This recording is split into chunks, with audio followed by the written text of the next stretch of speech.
तो पूरे देश में, पूरे विश्व में कोरोना का कहर ढाया हुआ है और बिहार भी उससे अछूता नहीं है। बिहार में बहुत तेजी से संक्रमण फैल रहा है और लग रहा है कि इसको कंट्रोल करना अब बिहार सरकार के बूते की बात नहीं है।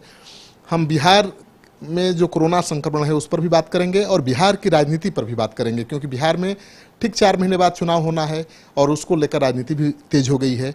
तो आज मेरे साथ हैं बिहार के वरिष्ठ जाने माने नेता चिंतक शिवानंद तिवारी जी, जुड़े हुए हैं आरजेडी से। लेकिन हम यहाँ आरजेडी के नेता की बतौर बात नहीं करेंगे, बल्कि एक बुद्धिजीवी, एक ऐसा व्यक्ति जो राजनीति को गहराई से समझता है, जो समाज को समझता है, उस तरीके से हम बात करेंगे। तिवारी जी, आपका स्वागत है। हम ये जानना चाहते हैं कि आप जो कोरोना का संकट है बिहार के परिप्रेक्ष्य में, उसको कैसे आप देखते हैं? आपने तो कभी, आप बहुत देखा है दुनिया। देखिए, इसको बिहार के ही संदर्भ में सीमित नहीं किया जा सकता है, क्योंकि पिछले दिनों जो कोरोना संक्रमित लोगों की संख्या बढ़ी है वो जो बाहर से प्रवासी आ रहे हैं उनकी वजह से बढ़ी है। और बाहर से आने वाले प्रवासियों का जो जत्था है, हर जत्था में कुछ न कुछ माने संक्रमित लोग जो है मिल रहे हैं। ये नहीं होता अगर जो लॉकडाउन की घोषणा हुई 25 मार्च को, उसी समय से रेलगाड़ी चला करके और प्रवासी श्रमिकों को जहाँ जहाँ के वो रहने वाले थे वहाँ पहुँचाने की व्यवस्था कर दी गई होती, ये स्थिति नहीं आती। आपने रेलगाड़ी चलवाई, लेकिन सब कुछ गिंजन हो जाने के बाद आपने चलवाई। आज के दिन भी मैंने सैकड़ों लोग सड़क पर चलते हुए दिखाई दे रहे हैं। किस किस हालत में चल रहे हैं ये भी आदमी देख रहा है। ऐसा कभी दृश्य मैंने देश ने देखा नहीं था। पुरानी पीढ़ी जब देश का बंटवारा हुआ था उस समय जिस तरह से आबादी का विस्थापन हो रहा था और जिस परिस्थिति में हो रहा था, मोटा मोटी वही दृश्य जो है देखने को जो है मिला है। तो ये एकदम मूर्खतापूर्ण काम हुआ है। देखिए, हमको ऐसा लगता है कि नरेंद्र मोदी जी बहुत ही लोकप्रिय नेता हैं, उनके भक्तों की तादाद का कुछ कहना नहीं है, उसकी गिनती नहीं हो सकती है। लेकिन देश चलाने का जो सहूर होना चाहिए, समझ होनी चाहिए, वो उस आदमी के पास बिल्कुल नहीं है। अब देखिए कि मैंने नोटबंदी वाली घटना आप याद कीजिए, किस तरह से बगैर सोचे समझे मैंने एक चलती हुई गाड़ी के चक्का को पंचर कर देना, इसी को कहते हैं। आज तक देश जो है उसका जो दुष्प्रभाव पड़ा नोटबंदी का, उससे निकल नहीं पाया। उसके बाद फिर देखिए जीएसटी किस तरह से लागू किया। मैंने आधी रात को पार्लियामेंट खुलवाया गया। जिस जवाहरलाल नेहरू को ये गरियाते हैं उन्हीं की स्मृति याद आई जब आज़ादी के बाद 1946-47 के रात में 12 बजे जो पार्लियामेंट खुला और जिसमें पंडित जी का डेस्टिनी विथ ये का जो ऐतिहासिक उनका भाषण था, वो उनको याद आया नरेंद्र मोदी जी को, उसी को उन्होंने दोहराया। एक गलती वहाँ, दूसरा जो है लॉकडाउन में अब देखिए कि आपको जनवरी के अंत में कोरोना का मामला आ गया, लेकिन 24 मार्च तक ये क्या नाम है पार्लियामेंट चलाते रहे। आप मध्य प्रदेश की सरकार को गिराने के लिए पार्लियामेंट चलाते रहे। राज्यसभा का चुनाव जो है जीतने के लिए पार्लियामेंट चलवाते रहे और उसके बाद जो है अचानक लॉकडाउन का घोषणा कर दिया। उसका देश जो है भुगत रहा है और इसका हमको लगता है कि प्रभाव जो है वो लंबे अरसे तक रहने वाला है। वही हाल नीतीश कुमार जी की देखिए। नीतीश कुमार को हम तेज आदमी मानते हैं, शब्दों के बारे में बड़ा सतर्क रहते हैं, क्या बोलना चाहिए क्या नहीं बोलना चाहिए। इस मामले में शायद सबसे ज़्यादा सतर्क रहने वाले नेता हैं। अब जब ये प्रवासी श्रमिक चलने लगे, चारों तरफ से निकल गए कि हम अपने घर पैदल चले जाएंगे सरकार अगर कोई व्यवस्था नहीं करती है तो, उस समय जो उत्तर प्रदेश की सीमा में आए तो वहाँ मुख्यमंत्री योगी जी ने, आदित्यनाथ जी ने ये कहा कि साहब हम इनको बस से पहुँचा देंगे बिहार के सीमा तक। अब नीतीश के मुंह से ये निकल गया कि हम इनको घुसने नहीं देंगे। अब इसका इतना माने निगेटिव प्रभाव जो है नीतीश कुमार के खिलाफ पड़ा, बिहार के अंदर तो पड़ा ही। जो प्रवासी श्रमिक थे सब इनको गरिया रहे थे, बिल्कुल नॉन वेजिटेरियन भाषा में गरिया रहे थे।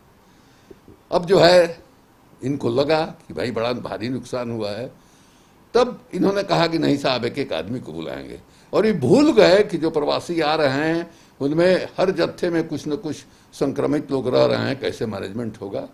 अब यहाँ हालत है कि आ गए और अपने गांव में घुसने के पहले जो उनको 14 दिन के लिए अलग रखने की जो व्यवस्था है वो लगभग फेल है। रोज अखबार उठा के देखिए, हंगामा हो रहा है, मारामारी हो रही है, सड़क बंद किया जा रहा है, इंतजाम के नाम पर इतनी बुरी हालत है जिसका कोई हिसाब किताब नहीं। लेकिन नीतीश कुमार तो इस पक्ष में थे कि लॉकडाउन में जो जहां है वही रहे, लेकिन योगी आदित्यनाथ ने बसों से मजदूरों को भिजवाकर इनको फंसा दिया और बीजेपी के नेताओं ने दबाव बनाना शुरू कर दिया कि नहीं आप बुलाइए। आपको नहीं लगता है? नहीं तो देखिए ना क्या हुआ, बच्चे थे, कोटा वाला मामला ही पहले सबसे उठा, वो सेंटिमेंटल मामला बन गया। कोटा में बच्चों ने भूख हड़ताल कर दिया, धरने पर बैठ गए, एक से एक उनका वीडियो जो है वायरल हुआ। और इस बीच में आदित्यनाथ ने अपने यहाँ के बच्चों को बुला लिया, अपने यहाँ के श्रमिकों को बस भेज करके बुलवा लिया। उसका जो यहाँ दबाव बना नीतीश कुमार पर, अंत में नीतीश कुमार को झुकना पड़ा। नहीं, दबाव बना या बनाया गया बीजेपी की तरफ से जानबूझकर नीतीश कुमार को गिरने के लिए, जानना चाहता हूँ, समझना चाहता हूँ। सिर्फ बीजेपी की ओर से दबाव नहीं बना, बीजेपी के लोग से दबाव बना ही, लेकिन पूरे समाज का दबाव बना। उसका फायदा जो है बीजेपी ने उठाया। बीजेपी ने उस जो जन दबाव था, जो एक मानसिकता बनी थी वहां बच्चों को ले आने के पक्ष में, उसका लाभ उठाया, और उसका नुकसान जो है नीतीश कुमार को भोगना पड़ा और आज के दिन भी भोगना पड़ रहा है। अब देखिए ऐसी स्थिति हो गई है कि हमको ऐसा लगता है कि नीतीश कुमार माने लायबिलिटी के तौर पर हो गए हैं एनडीए के लिए।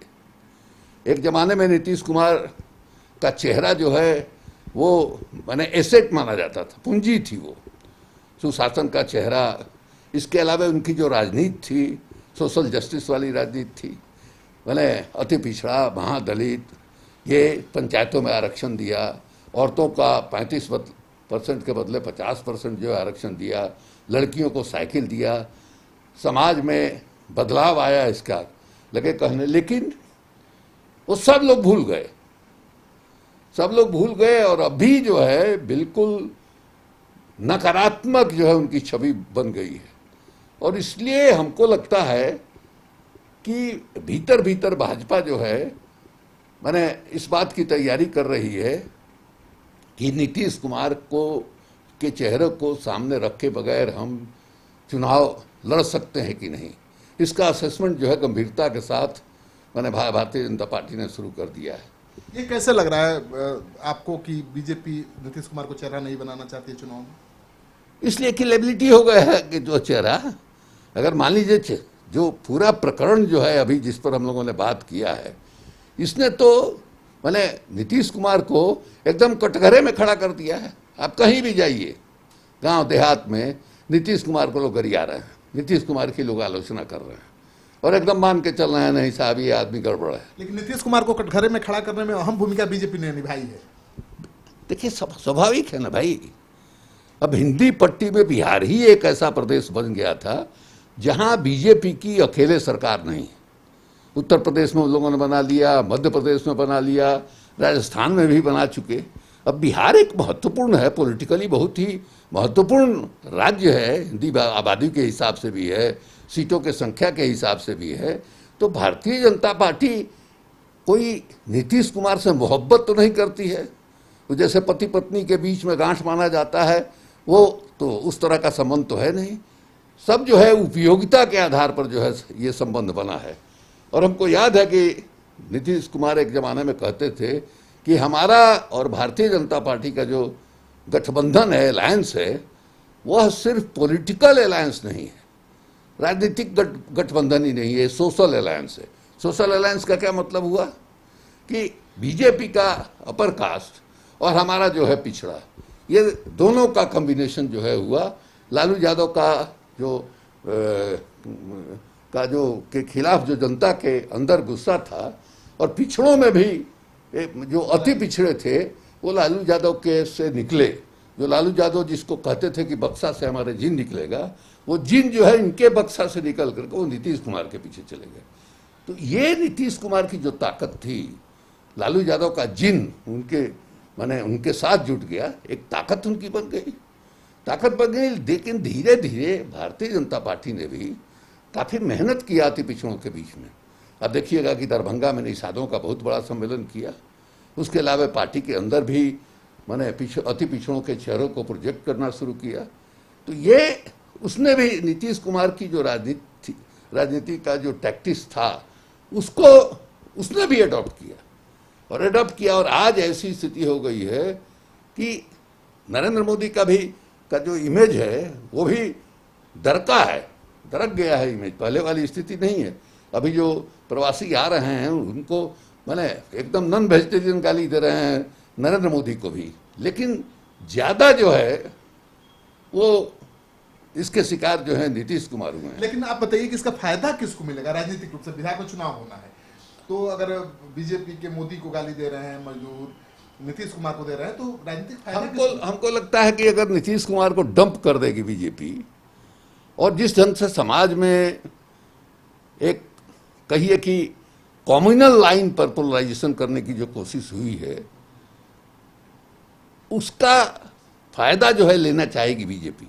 मिलेगा अभी हम नहीं कर सकते हैं, लेकिन हमको लगता है कि अब आज क्या स्थिति है इसके बारे में हम एकदम बाबा आपसे जे आरजेडी नेता बात मैं नहीं कर रहा हूँ, एक राजनीति की समझ रखने वाला, एक बुद्धिजीवी, एक चिंतक के तौर पर बात कर रहा हूँ।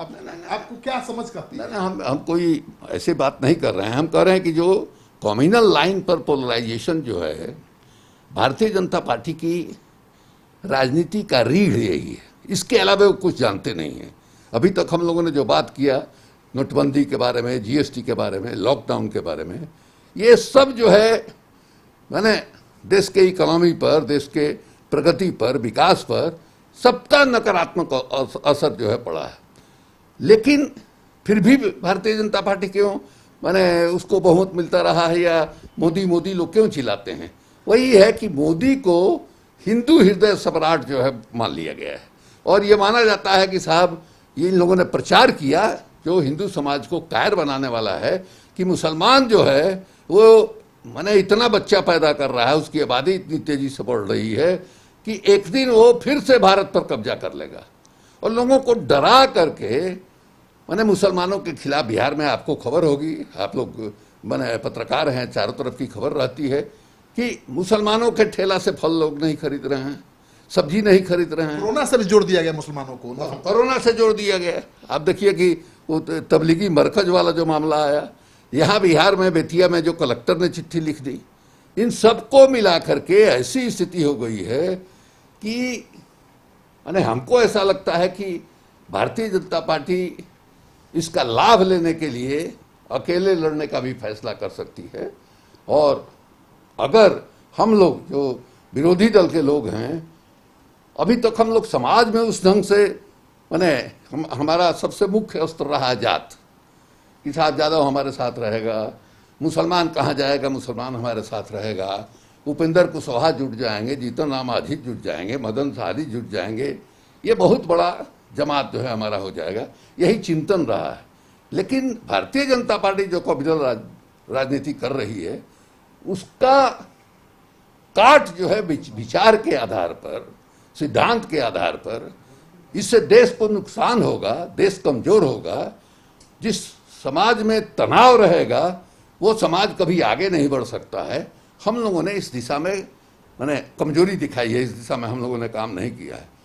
दूसरे की मान लीजिए कि नेताओं का आपस में गठबंधन हो जाता है, लेकिन जनता के खाली नेता के गठबंधन कर लेने से काम नहीं चलता है।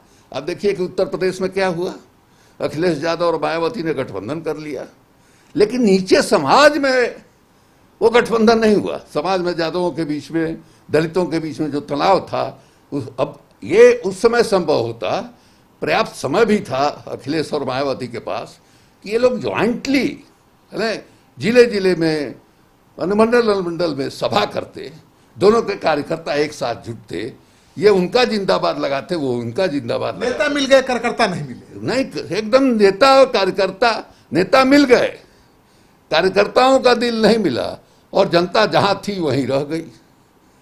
तो ये काम जो है हम एक सीनियर साथी के रूप में हम तमाम जो लोग हैं, पार्टियां हैं, जो चाहती है कि नहीं साहब ये जो सांप्रदायिकता को फैलाने वाली ताकत है उसको डिफीट दिया जाए, उसको हराया जाए, उनसे हम अनुरोध करना चाहेंगे कि सिर्फ अखबार में बयान देके या चुनाव के समय हम 5 को सीट उनको 10 को सीट उनको दे करके हम चाहेंगे कि हम जो गोलबंदी बनाना चाहते हैं समाज में वो गोलबंदी बन जाएगा, ये गलतफहमी की बात है। आपको विपक्ष के नेताओं का रोल आप कैसे देखते हैं? कहीं भी विपक्ष दिखा नहीं इस संक्रमण के काल बहुत में। संतोषजनक नहीं देखते। क्या होना चाहिए था विपक्ष की देखिए, भूमिका? अभी इसके बारे में बहुत हमने जितना कहा है अभी आपको, उससे अधिक कहने की जरूरत हमको नहीं है। बिहार में जब भी आपदा आती है तो तेजस्वी यादव बाहर ही रहते हैं, विपक्ष आरोप लगा रहा है। हमको जो अभी भी दिल्ली में ही थे तेजस्वी। लेकिन उसका नुकसान तो हुआ ही है, तेजस्वी को उसका नुकसान तो हुआ है। अब उसके नुकसान को कैसे भरपाई करते हैं अभी ये देखने की बात है। अब जगदानंद सिंह पार्टी के अध्यक्ष हैं, सीनियर आदमी हैं, बहुत दिनों से राजनीति कर रहे हैं, वो माने पार्टी का कमान उनके हाथ में है, तो किस तरह से ये लोग मिल करके जो नुकसान हुआ है, कभी कभी ऐसा होता है आदमी के जीवन में, हमसे ही मान लीजिए कोई गलत कदम उठ गया, उसका नुकसान हुआ, तो फिर उस नुकसान का भरपाई जो है वो हमको करना पड़ता है। तो असली चीज वही है कि गलती तो सबसे होती है, लेकिन उस गलती मोदी से जो गलती हुई, जो नीतीश कुमार से गलती हुई, उसका पूरा फायदा मिल सकता था अगर विपक्ष ने समझदारी दिखाई होती। आप यही समझते हैं ना? देखिए ना, अभी ये कहना बहुत कठिन है, इसलिए कि मोदी का जो सम्मोहन देश में है और मोदी का जो कम्युनल पॉलिटिक्स चल रहा है, उसको आसानी से काटना जो है बहुत मुश्किल है, इसलिए कि उसको लाभ मिला है। जो गलतियां हुई हैं अपोजिशन से, कांग्रेस पार्टी से लगायत रीजनल पार्टियों का, उसका लाभ मिला है नरेंद्र मोदी को। अब ये तो सेकुलर पार्टी है कांग्रेस पार्टी, लंबे समय तक उसने शासन किया, महात्मा गांधी और जवाहरलाल नेहरू का नाम जुड़ा हुआ है। क्या क्यों स्थिति आज हो गई कि माने विरोधी दल के नेता का दर्जा भी पार्लियामेंट में उनको प्राप्त नहीं है? तो कहीं ना कहीं गलती तो हुई है। तो ये गलती को आप निरीक्षण करना, कहाँ गलती हुई है, किससे गलती हुई है, उसका हम क्या लाभ लेंगे, किस तरह से उस गलती को से जो नुकसान हुआ है उसको हम बांटने का काम करेंगे, ये तो बहुत। लेकिन माइनस नीतीश बीजेपी क्या यहाँ सत्ता में आ सकती है? अब ये तो हम कोई नजूमी नहीं है, लेकिन हम कह रहे हैं कि जो समाज में अभी बना हुआ है, अगर ये बना रहेगा तो दिखाई दे रहा है कि समाज का बड़ा हिस्सा, हिंदू समाज का जो बड़ा हिस्सा है वो तो कम्युनल हो गया है। उसको उसके भीतर से वो कम्युनल जहर जो है बगैर निकाले जो है काम चलने वाला नहीं है। तो नीतीश कुमार के बिना भी बीजेपी सत्ता पर काबिज हो सकती है अब ये कम्युनल लाइन पर। अब ये देखिए ना, ये सब तो दाव है ना भाई राजनीति में। अब इसको कैसे कोई 100% श्योर कर देगा कि ये दाव है, मजबूत दाव दो है। और दो जो है राजनीति में हमें 4 नहीं होता है, कभी 5 हो जाता है, कभी 7 हो जाता है। इसलिए इसके बारे में हम कोई भविष्यवाणी करना उचित नहीं समझते। तेजस्वी यादव को कोई सलाह देना चाहेंगे क्योंकि वही मेन नेता है? अभी सबके बात का कोई मतलब नहीं है, जितना कहना था हमने कह दिया। तो आप सुन रहे थे शिवानंद तिवारी जी को, बड़े बेबाकी के साथ इन्होंने हर सवाल का जवाब दिया और इनकी बातों से आप किसी नतीजे पर जरूर पहुंच गए होंगे कि बिहार में जो चुनाव होगा उसमें किस तरह का अलायंस होगा, बीजेपी जेडीयू के बीच रिश्ता कैसा रहेगा, बीजेपी की आगे की रणनीति क्या है। श्रीकांत प्रत्युष, पटना।